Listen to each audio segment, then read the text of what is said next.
Assalamualaikum warahmatullahi wabarakatuh. Alhamdulillahirabbil alamin. Assalatu wassalamu ala asyrafil anbiya'i wal mursalin sayyidina Muhammad wa ala alihi wa ashabihi ajma'in, amma ba'd. Di sini saya akan membahas mengenai analisis saham pada Bursa Efek Indonesia dengan harga penutupan harian 1 tahun terakhir mulai dari 1 April 2024 sampai dengan 31 Maret 2025 menggunakan Capital Asset Pricing Model atau CAPM. Di sini saya menganalisis saham pada perusahaan gas negara atau PGAS dengan model CAPM.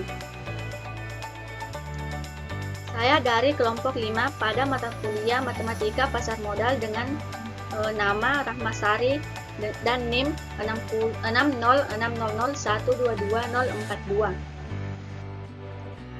Baik, kita masuk pada bagian pendahuluan. Menghadapi hubungan fundamental antara risiko dan imbal hasil di pasar modal, investor memerlukan alat analisis rasional untuk pengambilan keputusan. Nah, di sini Capital Asset Pricing Model atau CAPM berfungsi sebagai model analisis utama yang mengestimasi return harian suatu saham berdasarkan risiko sistematisnya atau betanya. Dengan demikian, CAPM memungkinkan investor untuk menilai kewajaran harga, mengidentifikasi saham yang efisien, dan membuat keputusan investasi yang lebih akurat dan terukur. Selanjutnya, pada bagian metodologi CAPM yang pertama yaitu kita menganalisis return saham terlebih dahulu. Return saham harian untuk PT Perusahaan Gas Negara atau PGAS dilakukan dengan menggunakan metode log return untuk mengukur perubahan harga secara kontinu. Perhitungan didasarkan pada data harga penutupan harian mulai dari 1 April 2024 hingga 31 Maret 2025. Berikut adalah pergerakan return harian saham PGAS pada 6 hari perdagangan terakhir di bulan Maret 2025. Seperti yang terlihat pada gambar di sini, saya menggunakan software R untuk menganalisis return saham harian. Di sini pada 6 hari perdagangan terakhir di bulan Maret 2025, saham PGAS menunjukkan volatilitas yang cukup tinggi. Setelah stagnan pada tanggal 21 Maret 2025, saham mengalami penurunan selama 2 hari berturut-turut dengan koreksi paling dalam sebesar min 1,64% pada 25 Maret. Namun, saham berhasil rebound atau mengalami kenaikan tajam pada 26 Maret dengan return positif 3,33%. Sebelum ditutup dengan kenaikan tipis 0,32% pada 27 Maret 2025, pergerakan ini mengindikasikan adanya dinamika pasar yang kuat menjelang akhir periode analisis. Selanjutnya, di sini saya menggunakan indeks IHSG atau indeks harga saham gabungan sebagai proksi untuk return pasar. Pergerakan IHSG pada periode yang sama adalah sebagai berikut. IHSG menunjukkan pergerakan yang fluktuatif. Setelah mengalami koreksi sebesar min 1,55% pada 24 Maret 2025, pasar berhasil pulih dan menunjukkan tren kenaikan yang kuat selama 3 hari berikutnya, dengan penguatan sebesar 1,21%, 3,80%, dan 0,59%. Rangkaian kenaikan ini mencerminkan sentimen pasar yang membaik secara umum pada akhir periode. Selanjutnya di sini saya menggunakan BI rate sebagai proxy risk free rate. Mengikuti metodologi yang konsisten, suku bunga acuan atau BI rate tahunan sebesar 6,00% dikonversi menjadi risk free rate harian dengan asumsi 252 hari bursa dalam setahun. Di sini menghasilkan risk free rate sebesar 0,00023810. Tingkat pengembalian harian bebas risiko yang digunakan dalam analisis ini adalah sekitar 0,0238%. Selanjutnya, mencari estimasi koefisien beta dan alfa. Beta dihitung melalui regresi linear sederhana antara return saham sebagai variabel dependen dan return pasar IHSG sebagai variabel independen, dengan rumus sebagai berikut. Analisis regresi menunjukkan saham PGAS bersifat defensif dengan beta sebesar 0,5526 yang berarti memiliki volatilitas rendah terhadap pasar atau IHSG dan mampu menghasilkan sedikit excess return yang ditunjukkan oleh alfa positif sebesar 0,000950. Hubungan ini terbukti sangat signifikan secara statistik, menegaskan bahwa pergeseran PGAS valid dipengaruhi oleh pasar. Selanjutnya, untuk menentukan expected return berdasarkan CAPM dapat dihitung menggunakan rumus sebagai berikut. Berdasarkan hasil perhitungan dari perangkat lunak R, expected return harian saham PGAS selama periode analisis adalah sebesar min 0,000131 atau sekitar min 0,0131% per hari. Hasil negatif ini mencerminkan bahwa meskipun saham PGAS bersifat defensif, kondisi pasar secara umum yang cenderung memberikan imbal hasil rendah selama periode analisis tetap menghasilkan ekspektasi return yang negatif menurut model. Berdasarkan analisis saham tadi, di sini kita melihat perbandingan expected return CAPM dan return aktual menggunakan perangkat lunak R. Di sini menurut hasil dari perangkat lunak R menunjukkan bahwa perbandingan yang signifikan antara imbal hasil yang diharapkan dan yang terrealisasi. Return aktual harian rata-rata saham PGAS tercatat sebesar 0,0711%, yang nilainya jauh lebih tinggi daripada expected return menurut CAPM, yaitu min 0,0131%. Karena nilai aktual return lebih tinggi daripada expected return-nya, maka saham PGAS selama periode analisis dikategorikan sebagai undervalue. Ini berarti berdasarkan tingkat risikonya atau betanya, saham PGAS telah memberikan kinerja imbal hasil yang lebih baik daripada yang diprediksi oleh model, menjadikannya potensial menarik bagi investor. Selanjutnya kita masuk ke bagian interpretasi hasil dan kesimpulannya. Berdasarkan grafik yang ada pada gambar, model CAPM bekerja cukup baik untuk saham PGAS, ditunjukkan oleh hubungan linear positif antara return PGAS dan IHSG dengan beta sebesar 0,5526. Nilai alfa sebesar 0,00095 juga signifikan, mengindikasikan adanya kelebihan return di luar pengaruh pasar. Namun, penggunaan data harian memiliki kelemahan seperti volatilitas tinggi dan asumsi return pasar serta risk-free rate yang konstan, serta tidak mempertimbangkan faktor lain di luar beta. Sekian itu saja presentasi dari saya. Terima kasih. Selanjutnya saya akan menjelaskan mengenai analisis saham PT Perusahaan Indofood Sukses Makmur Tbk atau INDF dengan model Capital Asset Pricing Model atau CAPM. Sebelumnya, perkenalkan nama saya Yuningsi dengan NIM 60600122023. Yang pertama, return saham harian. Analisis return saham harian untuk PT Perusahaan Indofood atau INDF dilakukan dengan menggunakan metode log return untuk mengukur perubahan harga secara kontinu. Perhitungan didasarkan pada data harga penutupan harian dari tanggal 1 April 2024 hingga 31 Maret 2025. Berikut adalah pergerakan return harian saham INDF pada 6 hari perdagangan terakhir di bulan Maret 2025. Dapat dilihat pada PPT, pada 6 hari perdagangan terakhir, saham INDF menunjukkan volatilitas yang cukup tinggi. Setelah stagnan pada tanggal 25 Maret 2025, saham mengalami penurunan selama 2 hari berturut-turut dengan dengan koreksi paling dalam sebesar minus 2,51% pada 24 Maret. Namun, saham berhasil rebound tajam pada 26 Maret dengan return positif sebesar 1,84%.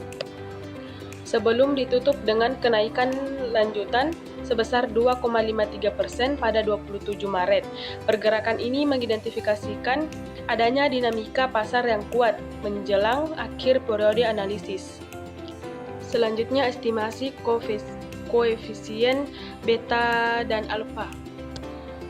Beta dihitung melalui regresi linear sederhana antara return saham sebagai variabel dependen dan return pasar IHSG sebagai variabel independen. Adapun rumus yang dipakai yaitu beta I sama dengan kovarian return saham ke I dan return pasar dibagi dengan varians return pasar, sama dengan sigma IM atau kovarians antara return saham I dan return pasar dibagi dengan sigma M kuadrat atau varians dari return pasar. Hasil regresi menunjukkan bahwa saham INDF tidak terlalu terpengaruh oleh naik turunnya IHSG karena nilai betanya hanya 0,5865. Jadi, kalau IHSG naik atau turun 1%, saham INDF hanya berubah sekitar 0,59%. Ini menunjukkan bahwa INDF adalah saham yang cenderung stabil. Untuk nilai alfa sebesar 0,000964, berarti meskipun IHSG tidak berubah, saham INDF tetap bisa memberi keuntungan harian sekitar 0,0964%. Artinya ada tambahan keuntungan di luar pengaruh pasar. Selain itu, nilai p-value beta yang sangat kecil menunjukkan bahwa hubungan antara pergerakan IHSG dan saham INDF sangat kuat dan signifikan secara statistik. Selanjutnya, expected return berdasarkan CAPM. Dihitung menggunakan rumus CAPM, di mana return ekspektasi saham ke I sama dengan tingkat bebas risiko ditambah beta I dikali ekspektasi return pasar kurang tingkat bebas risiko. Berdasarkan hasil perhitungan DR, perkiraan return harian saham INDF adalah minus 0,0154%. Artinya, selama periode analisis, saham ini diprediksi mengalami sedikit penurunan setiap hari. Meskipun INDF termasuk saham yang stabil, kondisi pasar yang kurang baik membuat perkiraan return tetap negatif menurut model. Kemudian perbandingan expected return CAPM dan return aktual. Hasil analisis menunjukkan perbandingan yang signifikan antara imbal hasil yang diharapkan dan yang terrealisasi. Return aktual harian rata-rata saham INDF tercatat sebesar 0,0711% yang dinilai jauh lebih tinggi daripada expected return menurut CAPM, yaitu minus 0,0154%. Karena nilai aktual return lebih tinggi dari ekspektasi return, maka saham INDF selama periode analisis dikategorikan sebagai undervalued. Ini berarti berdasarkan tingkat risiko atau beta, saham INDF telah memberikan kinerja imbal bagi yang lebih baik daripada yang diprediksi oleh model, menjadikannya potensi menjadi menarik bagi investor. Berdasarkan grafik, model CAPM bekerja cukup baik untuk saham INDF, ditunjukkan oleh hubungan linear positif antara return INDF dan IHSG dengan beta sebesar 0,5865, nilai alfa sebesar 0,000964 juga menunjukkan adanya kelebihan return yang dihasilkan di luar pengaruh pasar.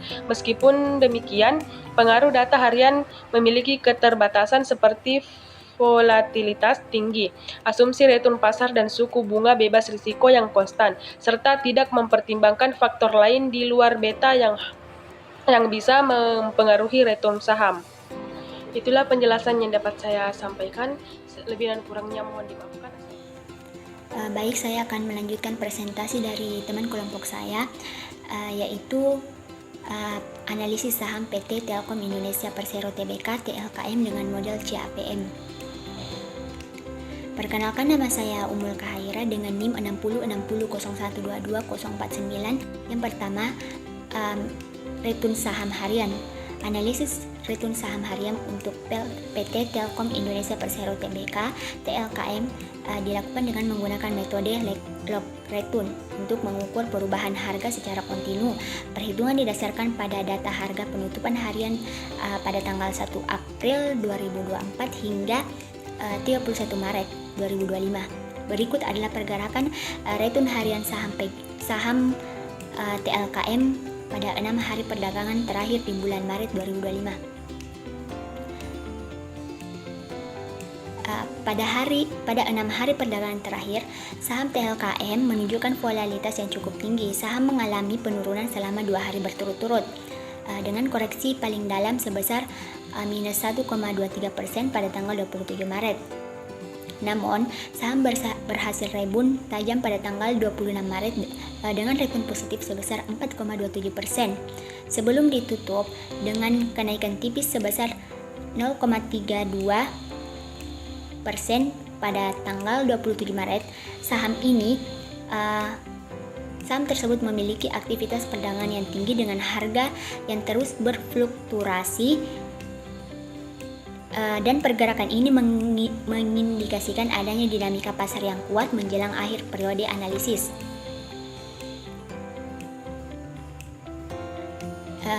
Estimasi koefisien beta dan alfa. Beta dihitung melalui regresi linear sederhana antara return saham sebagai variabel dependen dan return pasar IHSG sebagai variabel independen.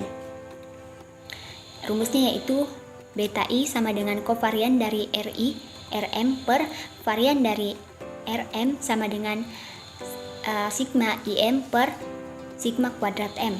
Hasil regresi menunjukkan bahwa saham tidak berpengaruh oleh naik turunnya IHSG karena nilai betanya 0,9215. Jadi, kalau IHSG naik atau turun 1%, saham TLKM hanya berubah sekitar 0,544%. Ini menunjukkan bahwa TLKM adalah saham yang cenderung stabil. Nilai alfa minus 0,01032, saham memberikan abnormal return negatif sebesar minus 0,1032%. Artinya, kinerjanya lebih rendah dari yang diperkirakan oleh model CAPM. Dengan kata lain, setelah mempertimbangkan resiko pasar beta, saham ini tidak signifikan secara statistik.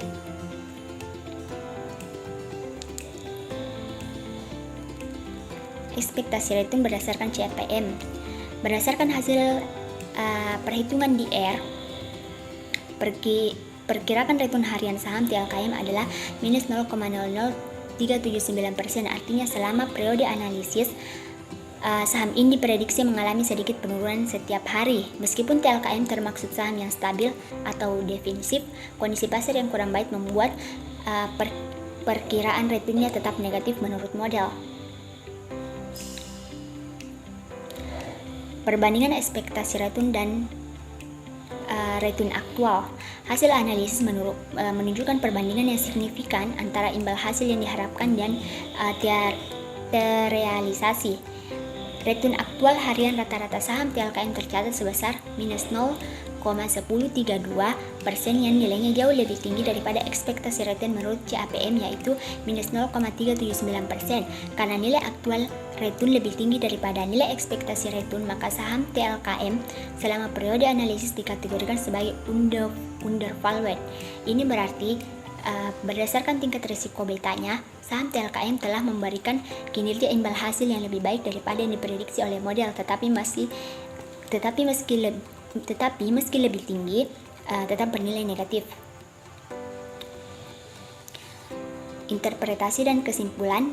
Berdasarkan grafik, model CAPM cukup baik untuk saham TLKM. Return INDF dan IHSG dengan beta sebesar 0,9215, nilai alfa sebesar minus 0,00634, saham TLKM bervalidasi undervalued. Namun alfa negatif menandakan saham belum optimal serta perlu hati-hati walaupun tergolong undervalued. Selanjutnya, berdasarkan beta TLKM mendekati 1 mencerminkan bahwa saham ini memiliki korelasi yang kuat dengan pergerakan secara umum, khususnya IHSG dengan volatilitas yang lebih rendah dibandingkan pasar. Meskipun terdapat penyebaran dalam data, tidak sepenuhnya rapat tren atau korelasi yang terbentuk antara aset dan pasar tetap cukup kuat dan signifikan. Terima kasih atas perhatiannya. Saya tutup dengan ucapan wabillahi taufiq wal hidayah. Wassalamualaikum warahmatullahi wabarakatuh.